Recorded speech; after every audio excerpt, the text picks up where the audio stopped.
go fucking wild for our next incredible act. It's King Hoberon!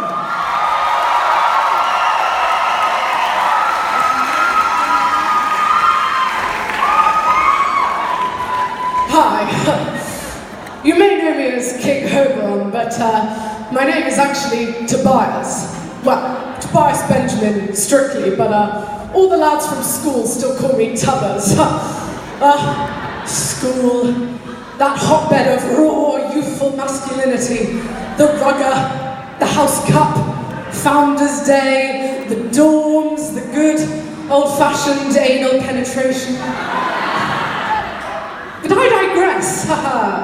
I'm at university now, Cambridge, obviously, and I spend my time there with the drinking society lads, quaffing port, punting, and playing shag, marry, avoid with ex-Tory party leaders. You'd shag Maggie Thatcher, wouldn't you, bear? Well, I could tell you're all dying to know what's made me so successful. I'd say it stems from the extremely simple but extremely effective rule for life that I've devised that I like to call the 3 M's. Money, masculinity, and nepotism. What is so brilliant about the 3 M's is, thank you, they allow me to achieve an awful lot while doing awfully little. But there is something that has started to threaten my success. Something heinous, something sickening, something unforgivable. Equality. I know. First the fox hunting, now. In fact, I'm so upset about these minority groups trying to get rights that I've had to write a poem about it. Incidentally, I was always rather good at poetry. My epic about rugby in the style of the Aeneid is particularly renowned. 9,896 lines of dactylic hexameter entitled 15 boys and lots of balls.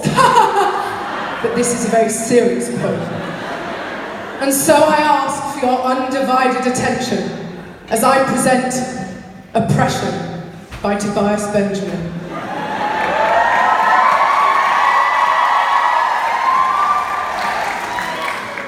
Men.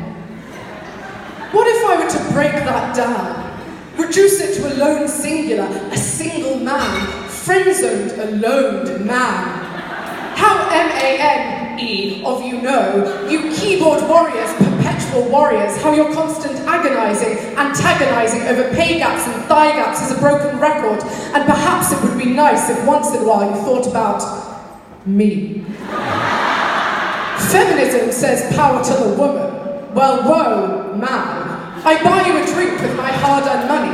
Then, honey, when I call you fly, you say I can't say that because I'm a man. And a white guy at that.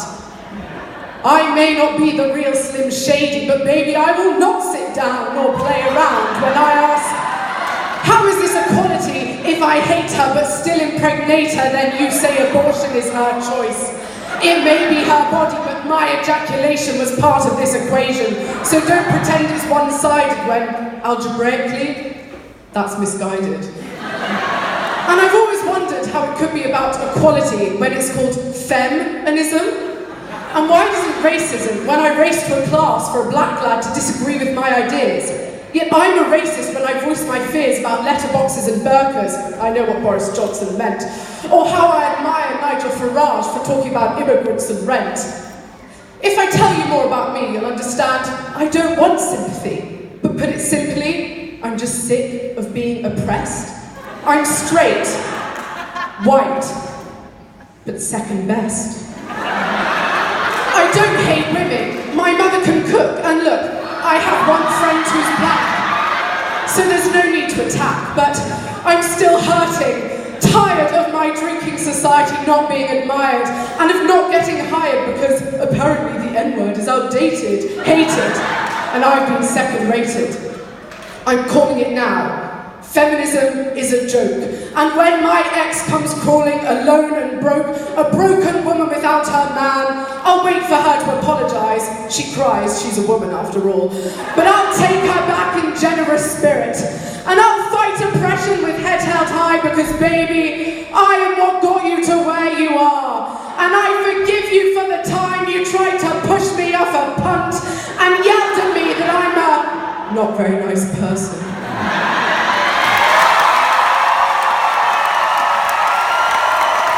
The crowd go wild. Standing ovations for King Hoberon! Now this is why we love this competition so much, because here at Man Up you can do what the fuck you want, everybody. That was amazing. Congratulations. King! I'm gonna go to the judges. Come on, judges, what do you reckon? King, speaking up for incels everywhere. You know what? I have only one word for you.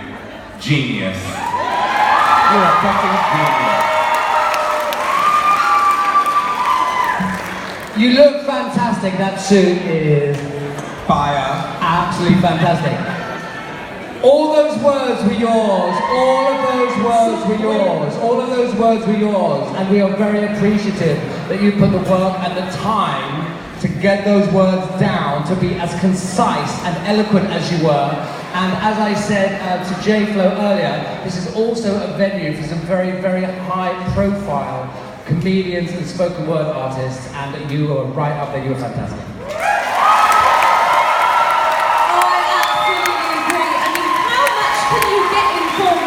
My goodness, that was like, you know, one of those like juicy things where they got all the grapes and all the different things in. I was like, everything was there. You really, really deconstructed something that's incredibly important when we look at misogyny and the, you know, the patriarchy and all of these systems. I learned so much from that. You said so much in 4 minutes. That's fucking phenomenal right there. The whole show. The whole show. It's a whole fucking show. Also, fucking fabulous. Yeah. Do not leave it lying around. I will have it off you. Make some noise, everybody, once again, for King